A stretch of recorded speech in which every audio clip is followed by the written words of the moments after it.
yung aking DIY incubator na ginawa noon. So bali ang setup niya ay bilog, tinatawag na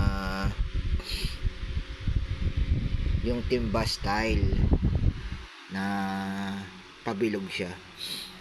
So ang kanyang forma ay ganito. So ito yung ating thermostat. So ito yon. Tapos yung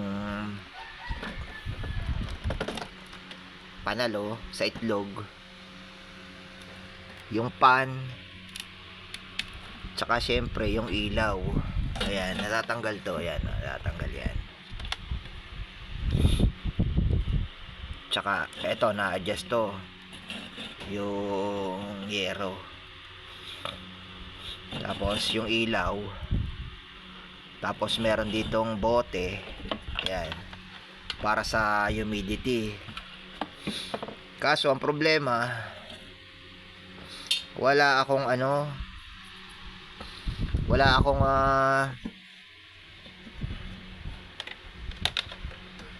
humidity controller. Hindi nakokontrol yung init nung DIY egg incubator. Kaya naluluto yung itlog niya, yung itlog. So ang ginawa ko ngayon, babaguhin ko yung setup, gagawin ko siyang box type. Mula sa round type, gagawin ko siyang box type. Ililipat ko to, papalitan ko to ng base. Papalitan ko ng base. Tapos mag-upgrade na rin, lalagyan natin siya ng egg turner. Itong egg turner ko ay 56 capacity lang. Susubukan ko lang siya muna kung magkakaigi. At saka syempre, bumili na rin ako ng humidity controller para namo-monitor yung humidity ng aking gagawing DIY incubator. So tetestingin natin kung gumagana siya. So yung aking DIY incubator ay may plug. Ayan, para hindi nahuhugutin sa saksakan.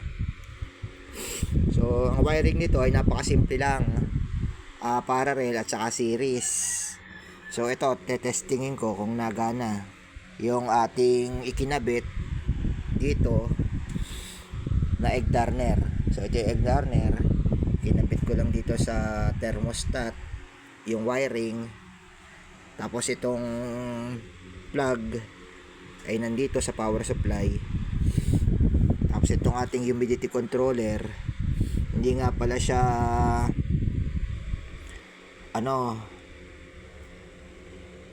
wala siyang wiring. So battery type to, nabili ko battery type tong itong humidity controller natin. Battery type siya. Ayan. So testingin natin kung nagana. So ito yung thermostat. So nagana naman. Ito yung egg turner. So ililipat ko pa yung setup nito sa box type. Yung egg turner natin, ayan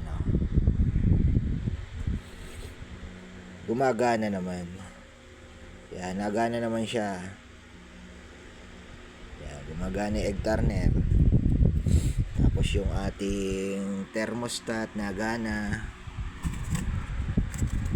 Yung pan, nagana rin yung pan. Yung ilaw, pundi na. So papalitan na yan. Tagal na kasi hindi nagamit to, napa-stock.